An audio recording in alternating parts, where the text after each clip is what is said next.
this series, All In. The title of the message today is Stefan Beyond Our Comfort Zones. Who's ever been in a comfort zone that God has asked to push through?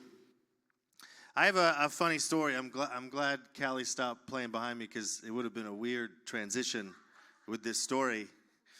A number of years ago, I was dating Callie. For those of you who do not know, we are married. There was a time where we dated.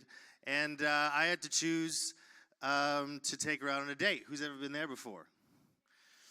And it was around Halloween. And I had this bright idea to take her to Knott's Scary Farm. Who's ever been to Knott's Scary Farm?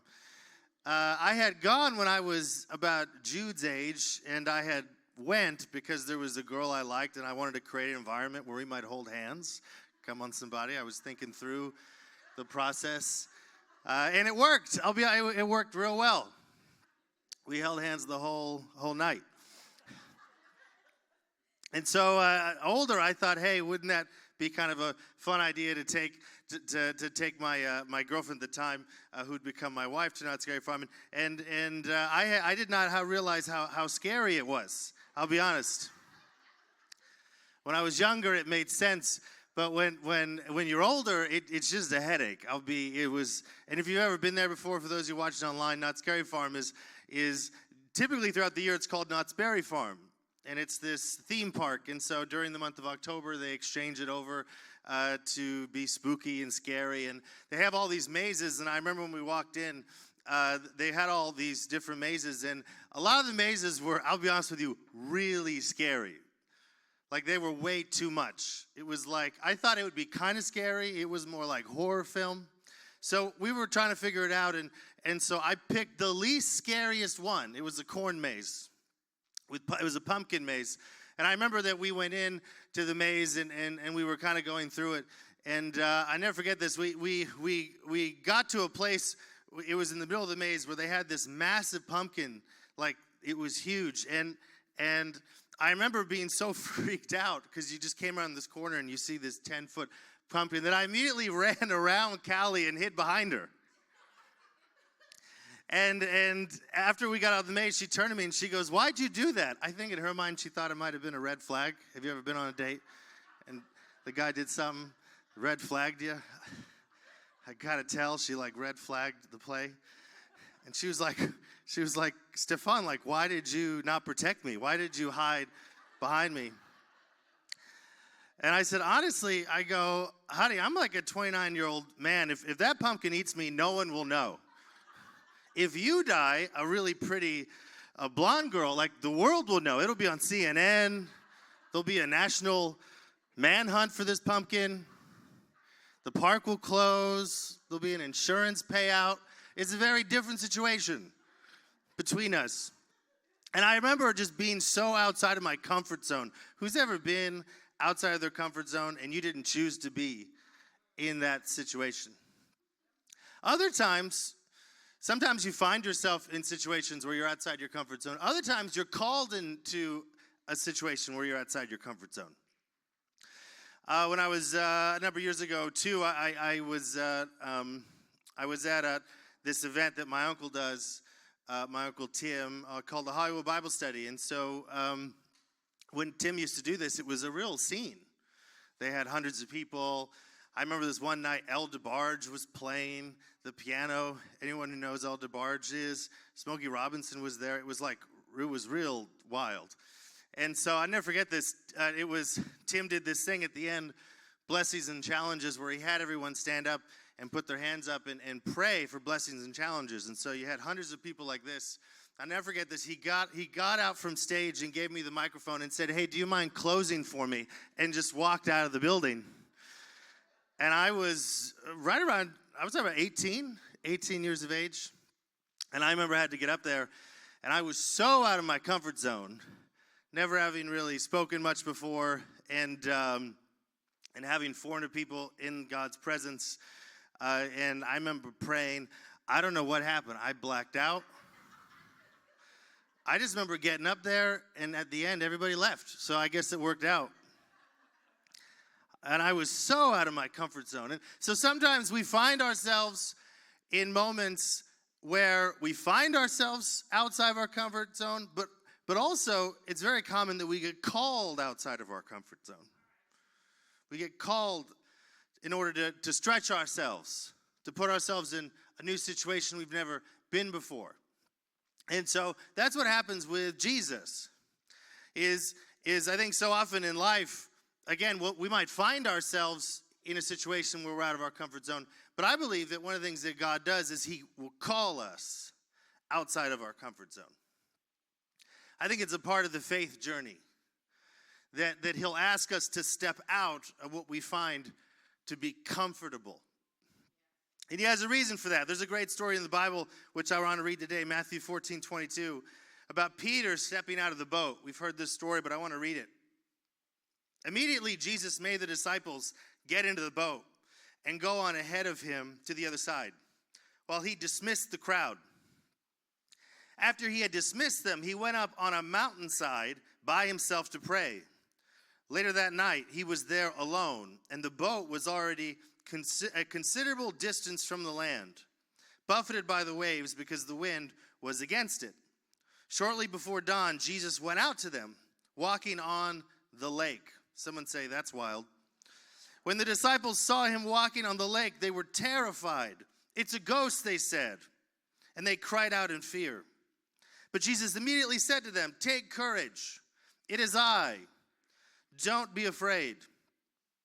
Lord, if it is you, Peter replied, tell me to come to you on the water. And he came towards, come, he said. Then Peter got down on the boat, walked onto the water, and came toward Jesus. But when he saw the wind, this is Peter, he saw the wind, he was walking on water, he was afraid and began to sink and cried out, Lord, save me. Immediately Jesus reached out his hand and caught him. You of little faith, he said, why did you doubt? And when they climbed into the boat, the wind died down. Those who were in the boat worshiped him, saying, truly, you are the Son of God. I love this story so much because it's about how God calls us beyond our comfort zones in faith. Matthew 14:29, it's that line that I just read. Come, he said. Then Peter got out of the boat, walked on the water, and came toward Jesus. I think so often in life we have to choose between comfort and calling. I think in the story, Peter's in a boat. I think the boat represents what is comfortable to us. You know, in the middle of a storm, it's a good position to be in a boat rather than in the water. And so a boat is a place of safety. It's a place of stability, familiarity. I feel like in life we all have boats. We all have things in life that I would call comfort zones, our routines, our behaviors, places that we go, relationships that we have, that things that we do.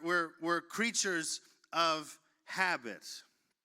I can tell you today that one of the things I am is a creature of habit. I love doing things over and over again. I often pick a restaurant just because they have a great dish, not because I want to order anything else on the menu. Am I just the only one who does that? Right? We pick a dish. Michelle's like, no, you're crazy. You pick a dish. And so that's a creature of habit. We're like that. We like routine. We like sitting in the same places. We like doing the same things. We like holidaying in the same area. So I think we all have a boat in our life. That things that we use to make us feel comfortable. But I think so often when we're called to do something, we're called outside of that boat, outside of the comfort. You know, it's interesting when you read the Old Testament, you'll find that God is always in the business of calling people out of their comfort zone. Every story is the same kind of story. I think of Abraham, who was comfortable. He was in his father's boat, living on his father's land. He was comfortable. He had everything. His father was a landowner, and he was in his older age. He was comfortable. But then God called him to be a father of many nations. And he had to leave the comfort of his father's land. I think we see that in the story of the disciples. Every person Jesus goes to, Peter was comfortable. He was a fisherman. He had experience. He owned a boat. He was a small business owner. And so when Jesus comes to him and says, come follow me, he asks him to leave the boat. When Jesus asked Paul, it's the same thing. Every single person who's ever said yes to God has to go through an experience where they're called to leave their boat. That's the thing about calling, is you have to be willing to get a little uncomfortable. You know, I recently went to an event in Michigan, and there was a pastor by the name of Brian Houston. Who's ever heard of Brian Houston? And they were interviewing him about how he was able to build Hillsong and what made him different. What was his superpower? And he said something really interesting. He said, I don't know anything about marketing. I don't know much about business. I don't know anything about accounting. He goes, my superpower was I was willing as a pastor to be uncomfortable. I thought that was interesting. He said so many pastors, they get comfortable and they like being the biggest fish in a small pond. And so they don't want to grow past the comfort. They don't want to go into the area of business because it's scary. Or they don't want to go into this part of the city because it's scary. And so I think what holds us back as people of faith is the comfort. Is that we're such creatures of comfort that it's a lot for us to leave our boats. And so I love this verse because I think my challenge today is, what in your life has been a comfort zone that God is calling you to step out of? What's an area that you've been comfortable that you feel God is calling you to step out of? You know, it could be really small. I remember when I had to learn how to pray for the first time, and I don't know if you know this, but everyone in my family is like a spiritual warrior. Like everybody. Like everybody. I think I got maybe like one cousin that like kind of doesn't have it together. But everybody else, you give them a microphone. We roll deep. It's not just Paige and Tim. It's like everybody, Brad. It is everybody. Every single person in my family is like a spiritual warrior. So I remember when I was like younger and I had to learn how to pray, and we would pray as a family, or we would pray in church. And these were some warrior prayers. Like if you've heard my mom pray, she's got a book called Pray Like Jesus. Like she's got prayer power. When I was 14, I did not have prayer power. I had to like figure that. I remember just being so uncomfortable. I had to pray in front of all these people I didn't know. I remember the first time I public spoke, it was the same thing. We had to do this thing, and I remember I was so sweaty. My entire back was so sweaty. I like couldn't move because I'm a little bit shy. People don't know this about me, but I'm a shy guy. And so if you meet me the first time, it's like weird for me to meet new people. It's a little uncomfortable because but then once I get to know someone, then I'm okay. But I'm shy. Like the worst situation in my mind could be like a never-ending networking event where I had to meet new people all the time forever. Like that would be hell for me. Like if hell was perfectly designed for every person, like that would be mine. It would be a never-ending networking event. How awful. It's terrible. It's too much. But that's how it is. It's that I love this that Jesus, he calls us outside of our comfort zone. And that's my point number 2. What is courage? Is faith in action. Joshua 1:9 says, I have not commanded you. Have I not commanded you? Be strong and courageous, for the Lord your God will be with you wherever you go. You know, courage is an interesting idea. I always thought that courage meant not being fearful. So when I saw people who were incredibly courageous, I just thought that they just had no fear. We describe people who were very courageous like that. That guy has no fear. She has no fear. But that's actually not true. It's interesting. Is that in the world of psychology, It's called assertiveness training. When they're teaching somebody to become more courageous, what they do is the first thing they'll tell you is that there's no way to remove fear. And so if you're scared of something, that's okay. And it's good to be scared of things, because if you have no fear, you'd probably die in like a week, because you would just do crazy things until you hit your head on something. And so fear is good in one way, because what fear does is it tells you that there's danger in a given environment. So that's like the function of fear. And so fear is just a part of life. But what it makes you courageous is that you can act and make decisions regardless of the fear. So how to make someone braver, the definition of bravery is not to try to get the fear removed, but to get someone to act more bravely in the face of fear. And that's what courage is. To be able to be fearful, to understand the risk or your given situation, to understand the context of the position you're in, but to act courageously and to push yourself forward. I think that's what Peter did. I think when he got out of the boat, it was a courageous act. I'm pretty sure he didn't know if he was going to sink or swim. I think that was the case, because he's a human being. Someone say, that's me. But he got out of the boat. Stepping out is trusting. In the story, Peter experienced the waves and the wind, I write in my notes. But he chose faith despite feeling fear. Fear does not disappear. Courage simply trusts God's presence above the fear. I'm going to tell you right now, your faith is going to require some courage. You're going to need some courage in your life. You're going to need some courage to follow God. You're going to need some courage to say yes to Jesus. The reason for that is because Jesus wants to work through you to feel and fix this broken world. And so it's going to be a courageous act for you to be the first person in your family to pray for the future of your family. It's going to take a courageous act to be a giver, to start to give, because you're not going to feel it initially. It's going to feel weird. It's going to feel like you're giving something away, because you are. That's what giving is. Because when you give something away, you have less. And then you have to go through that fear. But what you will discover is that when you become a giver and you give things away, you'll discover that you actually won't have less. That's what's interesting. You'll discover that Jesus in you gives you more than you need. But you won't find that unless you're willing to leave the boat. Unless you're willing to get out of the boat. Unless you're willing to start giving.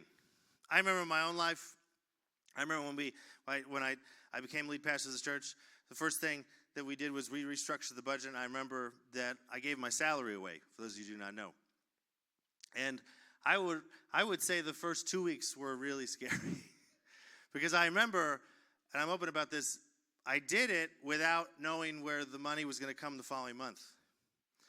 And I'm not saying that to give myself credit.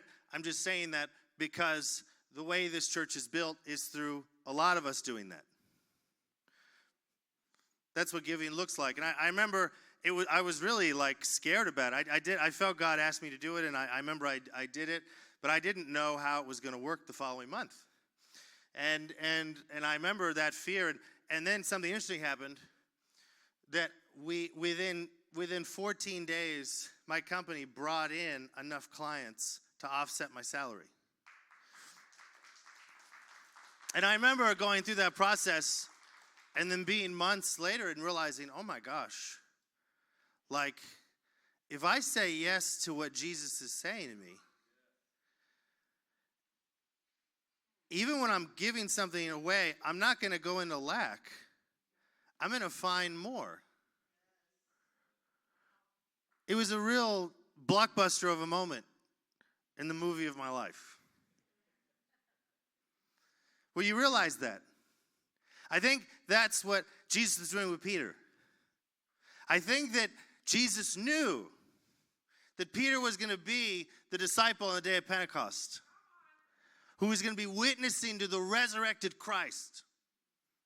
I think Jesus knew that Peter was going to be the rock of the church, despite his flaws, despite his failures, that he was going to be one of the most important disciples to build the foundation of the global church today.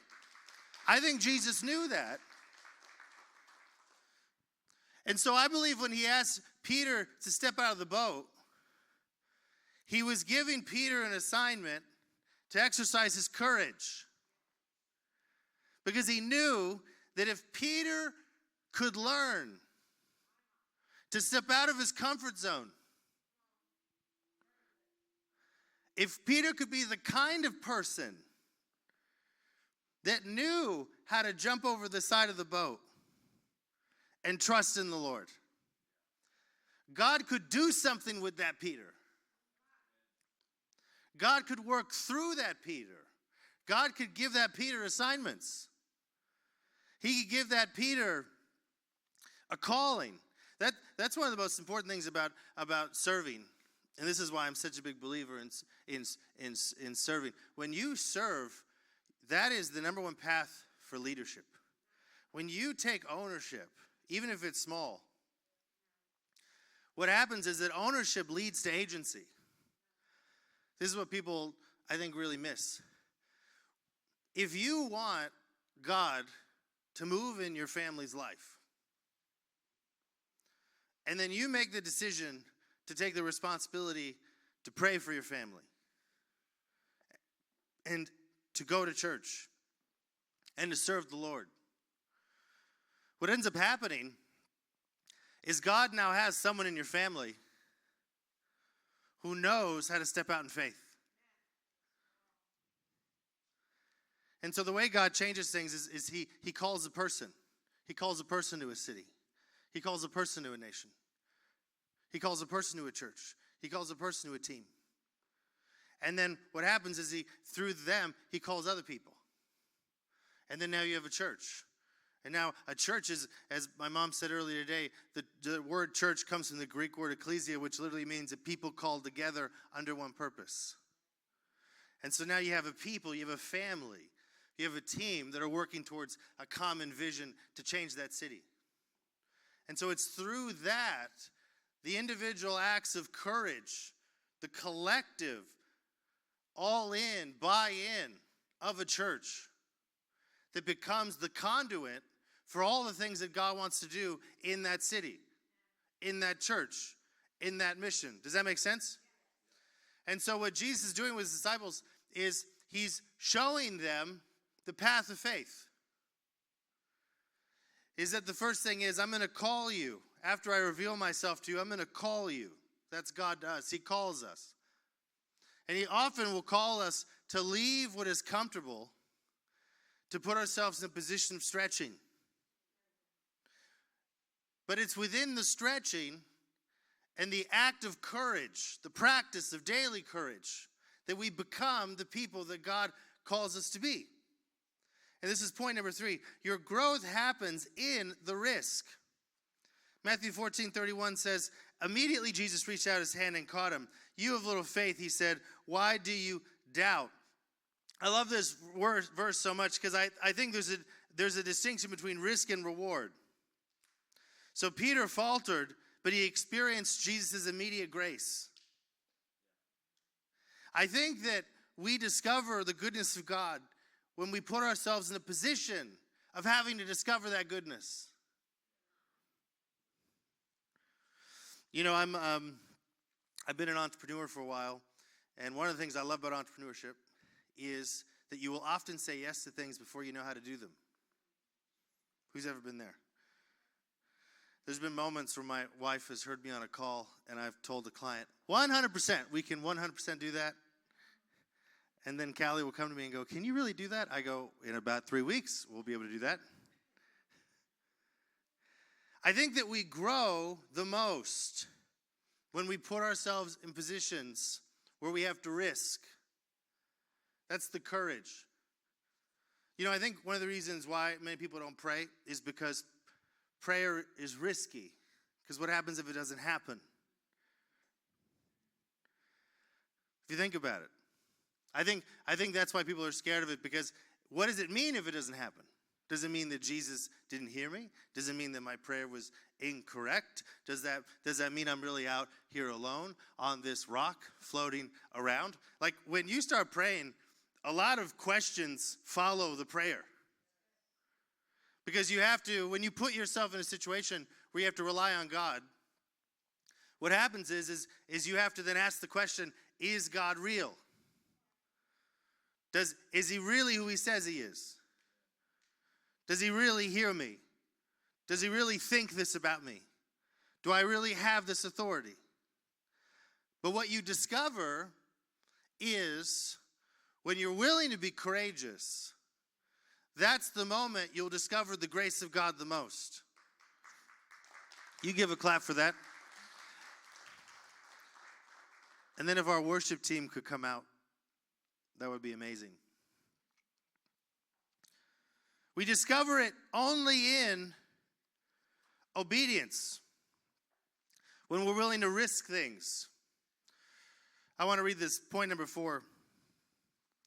When we are willing to be courageous, it leads to impact and influence. Matthew 14:33. Then those who were in the boat worshipped him, saying, "Truly, you are the Son of God." Peter's boldness in that moment witnesses to the rest of the disciples. I think the most empowered thing we can do as people of faith is be willing to be courageous. Just be courageous. I don't think you have to have it all together. I don't think you need to know everything. I don't think you need to know backwards and forwards. I was talking to someone recently, and they were guilty because they didn't know much. They didn't feel like they've read Scripture enough. And we were talking as a pastor, and I said, number one, I think you should, of course, read more Scripture. I go, but number two, literacy rates in the medieval ages were like 90%. So like 9 out of 10 priests couldn't read in 1440. So I think you're doing okay.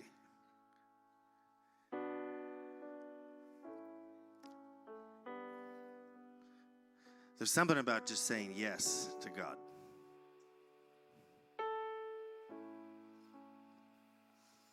I think in each of our lives, there's an area of our lives where we feel comfortable.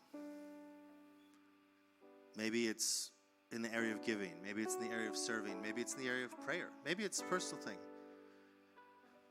Maybe you've never talked to God because you never felt like you've needed to. But then you also have this other feeling, this calling feeling of God calling you. This nudge.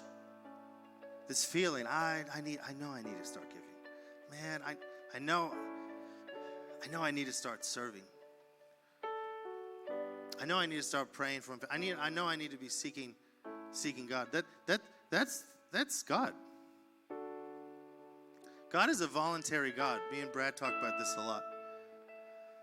I think we're so used to people in this world, men with big sticks and big armies, pushing people around and getting their way.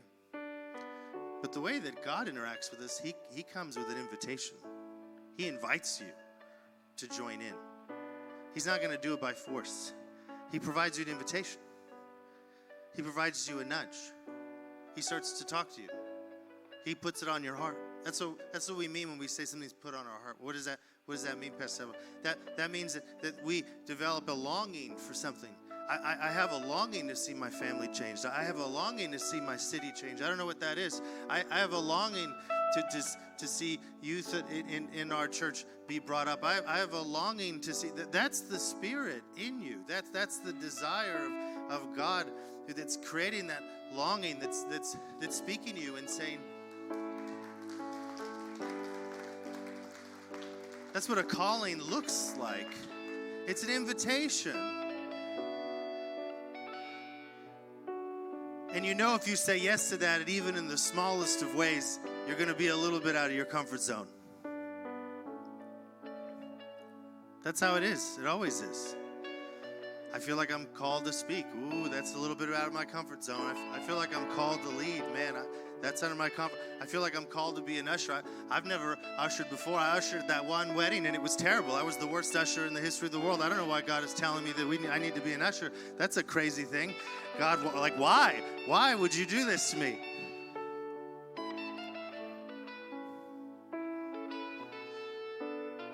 Having the courage to say yes to God, I promise you, will always lead somewhere amazing. I believe this. I believe it with all my heart. And I think that's what Jesus was trying to tell Peter, but I think that's why the story's in the scripture. Because I think there are moments in our lives where Jesus will ask us to leave our boat. And we're not going to know what to do because we've never done it before. But then we can remember the words of Jesus and realize that what's awaiting on the outside of that boat is Jesus himself.